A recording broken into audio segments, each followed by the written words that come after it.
গভীর থটের একটা মুভি, আর জীবনানন্দ দাশ সেখানে শুধু তার বনলতা সেনকে খুঁজে যায়। এই ধরনের সাহিত্য নির্ভর ছবি হওয়া উচিত বলে আমি মনে করি। আর শোভনা চরিত্রে রূপন্তী মেয়েটা খুব ভালো অভিনয় করেছে। ভালো লেগেছে। এরকম মানে আরব দেশে বিভিন্ন জায়গায় সিনেমা হল হলে তাহলে আমাদের যে নিজস্ব সংস্কৃতি আছে সেটাই হবে, এবং ডিজিটাল যেগুলো সম্ভব খারাপ দিকে না সেগুলোই হবে।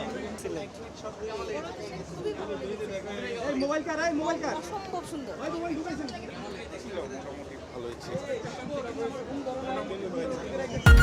আরে ঈদ লাগছে মনে, খুশির জোয়ার সবখানে। আরে ঈদ লাগছে মনে, বিকাশ পেমেন্ট সবখানে।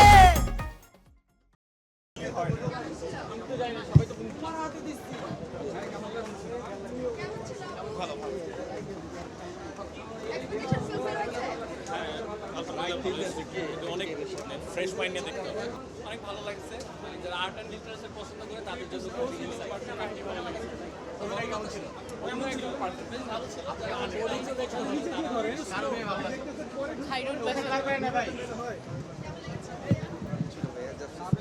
দেখা উচিত।